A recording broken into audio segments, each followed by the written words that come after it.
Seja muito bem-vindo, seja muito bem-vinda a mais um encontro de luz e reflexão aqui no nosso canal. É sempre uma alegria ter você conosco nessa jornada de estudo e vivência do Evangelho à luz da doutrina espírita.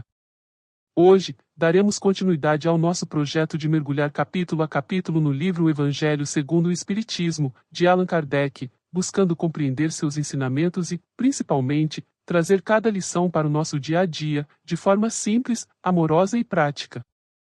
Neste episódio, vamos estudar juntos dois capítulos muito especiais. O primeiro deles é o capítulo 14, Honrar a vosso pai e a vossa mãe, que nos convida a refletir sobre os laços de família, esse santuário divino onde começamos a aprender o amor verdadeiro, a paciência e a gratidão. Depois, seguiremos para o capítulo 15, E fora da caridade não há salvação, um dos ensinamentos mais centrais do cristianismo, em que compreendemos que a caridade é o caminho seguro para a nossa evolução espiritual e para a verdadeira felicidade.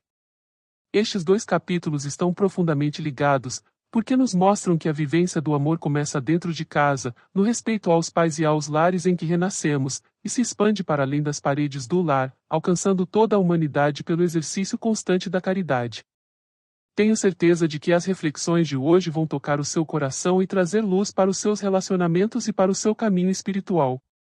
Então, fique conosco até o fim, inscreva-se no canal se ainda não for inscrito e deixe seu comentário compartilhando o que mais lhe tocou neste estudo.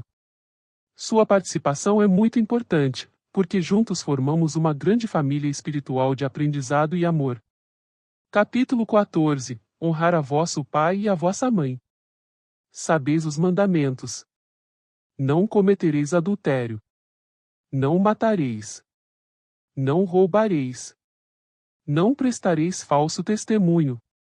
Não fareis agravo a ninguém. Honrai a vosso pai e a vossa mãe. Marcos 10, 19. Lucas 18, 20. Mateus 19, 18 e 19. Orai a vosso pai e a vossa mãe, a fim de viverdes longo tempo na terra que o Senhor vosso Deus vos dará. Decálogo, Êxodo 20, 12. O mandamento de honrar pai e mãe é uma das leis mais antigas da tradição bíblica. Está presente nas tábuas da lei de Moisés e Jesus o reafirma em seus ensinamentos, mostrando que se trata de um princípio eterno, e não de uma regra passageira. Porém, a doutrina espírita nos ajuda a compreender que essa honra não se limita à obediência cega ou à submissão, mas à valorização do vínculo espiritual que nos une aos pais e à responsabilidade de viver em harmonia com esse laço. A primeira grande reflexão que esse capítulo nos traz é que os laços de família não são obra do acaso. Pelo Espiritismo, aprendemos que os grupos familiares são formados, muitas vezes, por espíritos que já se conheciam antes da encarnação. Há famílias de afinidade, em que os membros se unem por laços de amor e progresso em comum, e há famílias de provas, em que antigos inimigos ou desafetos são reunidos sob o mesmo teto para aprenderem a conviver, perdoar e superar ressentimentos. Nesse sentido, honrar pai e mãe vai muito além de respeitar convenções sociais. É um exercício de paciência, amor e gratidão, mesmo quando o relacionamento é difícil. Muitos espíritos pedem, antes de reencarnar, a oportunidade de nascer em determinado lar para resgatar dívidas do passado ou para se reconciliar com antigos desafetos. O lar, portanto, é uma escola de almas. Honrar pai e mãe significa reconhecer que esse ambiente, com suas alegrias e dores, é um campo de aprendizado sagrado. No entanto, Jesus também alerta para as distorções que podem surgir em torno desse mandamento. Na sua época, alguns usavam pretextos religiosos para se eximirem do cuidado com os pais idosos ou necessitados. Alegavam que haviam consagrado seus bens a Deus e, por isso, não tinham obrigação de ajudar seus pais. Jesus denuncia essa hipocrisia e afirma que, com isso, estavam invalidando a lei divina do amor e do respeito familiar. Essa crítica permanece atual, pois muitas vezes as pessoas buscam justificativas para fugir de suas responsabilidades, esquecendo que a espiritualidade verdadeira se manifesta primeiro no lar. Honrar pai e mãe não significa que os filhos devam obedecer a tudo de forma cega, especialmente quando os pais se equivocam ou praticam injustiças. O que Jesus e o Espiritismo nos ensinam é o respeito, a gratidão e a indulgência. Podemos discordar, estabelecer limites e até nos afastar de situações abusivas, mas sempre mantendo a caridade nos sentimentos, sem ódio ou rancor. O respeito não se confunde com submissão incondicional, ele se revela na forma como lidamos com as diferenças, evitando julgamentos duros e cultivando a paciência. Muitos pais também se equivocam ao exigir honra como se fosse submissão absoluta. O verdadeiro respeito é conquistado pelo exemplo. O pai e a mãe que agem com amor, justiça e honestidade naturalmente despertam no coração dos filhos o desejo de retribuir. Mas quando falham, a lei divina ainda nos pede indulgência, porque cada um de nós carrega suas próprias imperfeições. Da mesma forma que queremos compreensão de nossos filhos, somos chamados a oferecer compreensão a nossos pais. O capítulo também nos lembra que a honra aos pais não se limita ao período da infância ou juventude. Ao longo da vida, esse dever se transforma em cuidado, gratidão e amparo. Quando os pais envelhecem, a obrigação dos filhos se torna ainda maior, pois é nesse momento que eles mais necessitam de atenção. Quantos idosos não são abandonados, esquecidos ou tratados como fardos? O Espiritismo nos mostra que esse abandono é uma grave falta contra a lei do amor, que trará consequências ao espírito que se omite. Amar é cuidar, e honrar pai e mãe é também zelar por eles em seus momentos de fragilidade. É importante compreender que a família é o primeiro campo onde aprendemos a amar sem condições. Se não conseguimos exercitar a paciência, a tolerância e o respeito dentro de casa, dificilmente conseguiremos expandir esses valores para a humanidade. O lar é o ensaio do amor universal. É nele que começamos a quebrar o egoísmo e a cultivar a solidariedade. Por isso, honrar pai e mãe é também uma forma de preparar nosso coração para amar a todos como irmãos. Ao mesmo tempo, a doutrina espírita nos consola ao mostrar que os laços de sangue não são os únicos, nem os mais fortes. Os laços espirituais são mais duradouros e verdadeiros. Nem sempre nasceremos com aqueles que mais amamos, mas sempre estaremos ligados a eles pelo Espírito. Assim, mesmo que em uma encarnação os vínculos familiares sejam de dor e prova, em outras teremos a bênção de viver com aqueles que nos são afins. A vida familiar, portanto, é dinâmica, e o amor se constrói aos poucos, de existência em existência. Outro ponto importante é que honrar pai e mãe não significa apenas obedecer ou cuidar deles materialmente, mas também honrar o nome que carregamos, agindo com dignidade, respeito e bondade. Nossas escolhas refletem, de alguma forma, na história da família. Cada ato de caridade, cada gesto de justiça, cada palavra de amor também é uma forma de honrar aqueles que nos deram a vida. Muitos de nós enfrentamos desafios familiares difíceis. Há pais que não souberam amar, há filhos que se perderam em caminhos de rebeldia. Ainda assim, a lei divina nos pede que, ao menos em nossos corações, cultivemos o respeito e a oração. Podemos nos afastar fisicamente para preservar nossa integridade, mas não devemos nos afastar espiritualmente pelo ódio. Amar, às vezes, é também saber colocar limites, mas sempre com serenidade e compaixão. O espírito de Santo Agostinho, em suas mensagens contidas nesse capítulo, explica que o respeito aos pais é um dos primeiros exercícios de gratidão que a alma aprende. Se não somos capazes de reconhecer aqueles que nos deram a vida física, como poderemos reconhecer o Criador? A honra aos pais é como uma ponte que nos conduz à compreensão do amor de Deus. Portanto, o capítulo 14 nos recorda que honrar pai e mãe é muito mais do que uma formalidade religiosa. É viver a gratidão pela vida, compreender que a família é um campo de provas e de amor, aprender a exercitar a paciência e o perdão, e assumir a responsabilidade de cuidar, respeitar e valorizar aqueles que a providência divina colocou em nosso caminho. É, acima de tudo, entender que o lar é o primeiro altar onde praticamos a lei de amor ensinada por Jesus.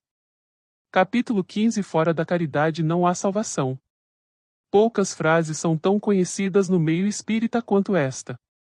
Fora da caridade não há salvação. Essa máxima resume, de maneira simples e poderosa, todo o ensinamento de Jesus e todo o sentido do Evangelho. Kardec, ao organizar este capítulo, quis deixar claro que a verdadeira religião, a verdadeira fé e o verdadeiro caminho espiritual não estão em dogmas, rituais ou palavras bonitas, mas no exercício constante da caridade, vivida em todas as suas formas. No tempo de Jesus, os fariseus acreditavam que a salvação se dava pela observância rigorosa da lei e dos ritos religiosos. Acreditava-se que bastava seguir formalidades exteriores para agradar a Deus. Jesus rompe com essa visão limitada ao afirmar que o que realmente importa são os atos de amor, dar de comer a quem tem fome, visitar os enfermos, acolher os que sofrem. Ou seja, a fé sem obras é estéril. Não basta acreditar em Deus ou proclamar palavras de fé, é preciso traduzir essa fé em atitudes concretas de amor. No Espiritismo, aprendemos que a caridade não se restringe à esmola material. Ela é muito mais ampla. É indulgência para com os defeitos alheios, é perdão das ofensas, é paciência diante das dificuldades, é compreensão para com os que pensam diferente de nós. Caridade é tudo aquilo que fazemos para aliviar a dor, fortalecer o coração cansado e semear a paz ao nosso redor. Muitas vezes, a caridade mais valiosa não custa dinheiro, mas exige desprendimento do orgulho, da vaidade e do egoísmo. Essa máxima, fora da caridade não há salvação, também nos convida a refletir sobre o que entendemos por salvação. Do ponto de vista espírita, salvação não significa ser poupado de castigos eternos ou alcançar um paraíso distante. Salvação é o progresso da alma, a conquista da paz interior, a libertação das imperfeições que nos prendem ao sofrimento. É o estado de harmonia com a lei divina. E, segundo a doutrina de Jesus, esse estado só é alcançado pela prática do amor, pela transformação de nosso egoísmo em fraternidade. O que adianta, então, sermos religiosos de aparência, conhecedores da letra do Evangelho, se não transformamos essas palavras em atitudes de compaixão? O que adianta rezar, jejuar ou participar de cerimônias, se não somos capazes de perdoar quem nos ofende, de ajudar quem nos procura ou de estender a mão ao necessitado? Jesus deixa isso muito claro no versículo base deste capítulo. Ele não nos perguntará, no dia do julgamento, a qual religião pertencíamos, quantos cultos frequentamos ou quantos dogmas defendemos. Ele nos perguntará apenas: dei de comer a quem tinha fome? Dei de beber a quem tinha sede? Acolhi os estrangeiros? Vesti os nus? Consolei os aflitos? Visitei os doentes e os encarcerados? O Espiritismo amplia esse ensinamento ao mostrar que a verdadeira caridade não se restringe às ações exteriores, mas também às intenções.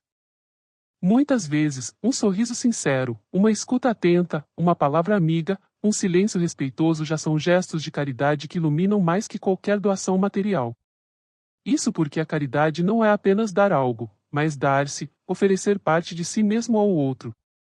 Também é importante compreender que a caridade é, ao mesmo tempo, um dever e um privilégio. Dever, porque todos nós estamos no mundo para aprender a amar, e sem caridade não há progresso verdadeiro.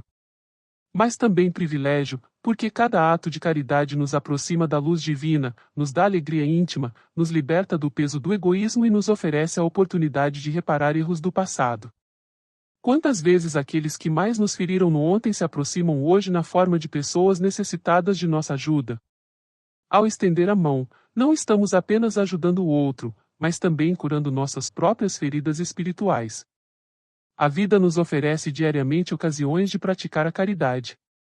Às vezes imaginamos que é preciso grandes obras, fundações, hospitais ou doações milionárias.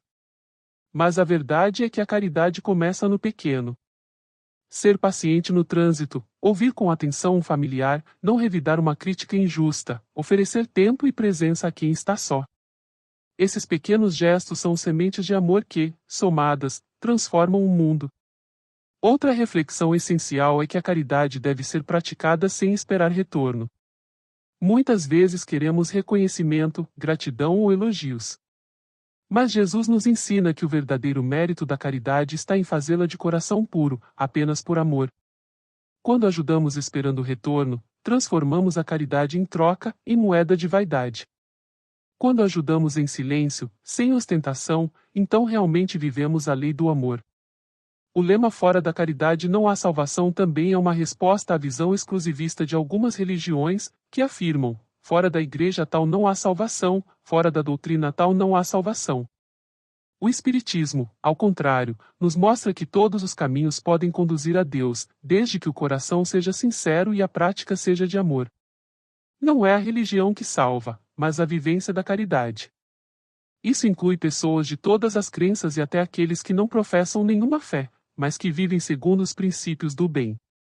Em nosso dia a dia, podemos nos perguntar: de que forma tenho colocado em prática a caridade? Tenho perdoado mais do que julgado? Tenho sido indulgente diante dos erros alheios? Tenho usado palavras que levantam ou palavras que ferem? Tenho compartilhado meu tempo e minha atenção com os que precisam? Essas perguntas são como espelhos que nos ajudam a medir nosso progresso espiritual. O capítulo 15, portanto, é um dos mais importantes de todo o Evangelho segundo o Espiritismo, porque sintetiza todo o caminho do cristão. Amar ao próximo como a si mesmo, e viver esse amor em gestos concretos, constantes e silenciosos. É um chamado para transformarmos nossa fé em ação, para deixarmos de lado disputas de palavras e entrarmos no terreno fértil das obras de amor. Quando praticamos a caridade, nos tornamos verdadeiros discípulos de Jesus, não apenas de nome, mas de coração. E, como ele mesmo disse, pelos frutos os conhecereis. Hoje refletimos sobre dois convites sublimes do Evangelho de Jesus à luz da doutrina espírita. No capítulo 14, honrar a vosso pai e a vossa mãe, compreendemos que a família não é fruto do acaso, mas um laço espiritual profundo, um campo de aprendizado, reconciliação e amor. Honrar os pais é mais do que obedecer, é cultivar gratidão pela vida recebida, é respeitar e cuidar, é aprender a amar dentro do lar, preparando-nos para o amor universal. No capítulo 15, fora da caridade não há salvação, descobrimos que não é a religião, nem os rituais, nem as palavras que nos elevam, mas a vivência concreta da caridade em todas as suas formas, material, moral e espiritual. É o perdão, a indulgência, a paciência, a compaixão e a bondade em ação que nos salvam do egoísmo e nos aproximam de Deus. Que possamos, a partir de agora, viver o Evangelho em nosso cotidiano, orando nossa família com amor e praticando a caridade com simplicidade. Se o seu coração se sentiu tocado por essas mensagens, inscreva-se no canal, compartilhe este estudo e deixe aqui nos comentários: o que é mais desafiador para você hoje, amar dentro do lar ou praticar a caridade fora dele? Vamos juntos, fortalecendo nossa caminhada de luz, esperança e transformação.